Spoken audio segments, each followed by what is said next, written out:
အမားတို့ညီမတို့အတွက်ကျမ်းမာရေးနဲ့ညီညွတ်ပြီးအာဟာရပြည့်ဝမဲ့အိုးလေးတစ်ခုတော့ကျွန်တော်မှပစ္စည်းပြန်ရောက်ပါတယ်ဒီအိုးကတော့ကျွန်တော်တို့81ကထုတ်လုပ်ထားတဲ့ ETU 40 EWD လို့ခေါ်တဲ့ stew pot ကျွေအိုးဖြစ်ပါတယ်ခင်ဗျာမိသားစုတွေအာဟာရပြည့်ဝတဲ့ဟင်းပွဲတွေအရသာလည်းရှိတဲ့စွပ်ပြုတ်တွေနဲ့အယိုးနူးဟင်းတွေချက်ဖို့မီးဖို့ကြောင်းထဲမှာမရှိမဖြစ်အိုးလေးတစ်လုံးဖြစ်ပါတယ်ခင်ဗျာတကယ်လို့လူချင်းမင်းကကျမ်းမာရေးလိုက်စားတဲ့လူတွေဆိုရင်ဒီအိုးကတော်တော်လေးကိုလူချင်းမင်းအတွက်အဆင်ပြေမဲ့အိုးဖြစ်တယ်အိမ်မှာလူချင်းကြီးပါတွေရှိမယ်ဆိုရင်ဒါလိုကိုလိုလိမ့်မယ်ခလေးတငယ်လေးတွေရှိမယ်ဆိုရင်လည်းဒီလိုအိုးမျိုးကလိုလိမ့်မယ်ကျမ်းမာရေးအတွက်အာဟာရဓာတ်တွေလုံးဝကိုညော့မသွားစေတဲ့အိုးဒီကျွေအိုးရဲ့စိုက်ဝင်တဲ့ပမာဏက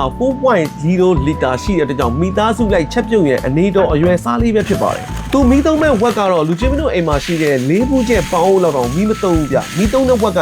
930ဝက်ပဲရှိတယ်ဆိုတော့တော်တော်လေးကိုမီးစားတက်တာတဲ့ဦးဗျာသူ့ရဲ့အပူပေးတဲ့စနစ်ကလူချင်းမင်းတို့အိမ်မှာရှိတဲ့ပေါင်းလို့အောက်ခြေတစ်ခုရဲ့အပူပေးတာမဟုတ်ဘူးသူကဘေးနိုင်ရန်နေပါအပူပေးတာဆိုတော့ဒီကျွေအိုးတစ်ခုလုံးကိုဘတ်ပေါင်းစုံပူနေအောင်ဟင်းချက်တဲ့သဘောဖြစ်ပါတယ် AI စနစ်နဲ့လုပ်ထားတဲ့ပေါင်းလေးဖြစ်တဲ့ကြောင့်ကျွန်တော်တို့ကအလွယ်တကူချက်ပြုတ်မဲ့ဟင်းပွဲတွေကိုရွေးချယ်ပေးလိုက်အောင်ပဲကျွန်တော်တို့စတူးဟင်းတွေချက်မလားအယူဟင်းညိုတွေချက်မလားဗျာဘုံဆွတ်ပေါ့ချက်ဘဲဆွတ်ပြုတ်တွေပြုတ်မလားအမဲတွေစိတ်တွေကိုဆွတ်ပြုတ်လုပ်မလားကျွန်တော်တို့အသီးအနှံနဲ့ဆန်ပြုတ်တွေပြုတ်မလားရိုးဆန်ပြုတ်ပဲပြုတ်မလားဗျာအချိုပွဲတွေလုပ်မလားအကုန်လုံးအဆင်ပြေတယ်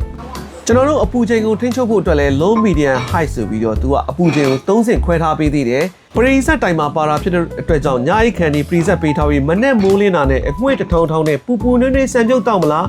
အလုတ်အတွက်ထမင်းကြိုက်ထင်မလားအားလုံးအဆင်ပြေတယ်ဗျာကျမ်းမာရေးအတွက်အာဟာရပြည့်ဝတဲ့စွတ်ပြုတ်ကောင်းကောင်းလေးတွေစံပြုတ်ကောင်းကောင်းလေးတွေနဲ့ဟင်းပွဲညုံများစွာကိုအချိန်ကုန်တက်တာစွာနဲ့ဖန်တီးကျင်တယ်ဆိုရင်တော့ယခု81ရဲ့ microcomputer electric stew pot လေးတစ်လုံးတော့မိတ်ဆွေမှာလိုအပ်ပါတယ်ခင်ဗျယခုအိုးလေးကတော့ကျွန်တော်လွန်ခဲ့သော9လလောက်ကအရန်ရောင်းကောင်းတဲ့အိုးလေးဖြစ်တယ်ယခုတော့ပစ္စည်းပြန်ဝင်လာပါတယ်ဈေးနှုန်းကလည်းရခင်နှုန်းကဈေးတိုင်းပဲ3,300,000နဲ့ကျွန်တော်ဆက်လက်ဖြန့်ချီပေးနေပါတယ်ခင်ဗျာဗီဒီယိုလေးပြီးဆုံးအောင်ကြည့်ပြီးလို့ကျေးဇူးတင်တယ်နောက်ဗီဒီယိုနဲ့ပြန်ဆုံပါမယ်ခင်ဗျာ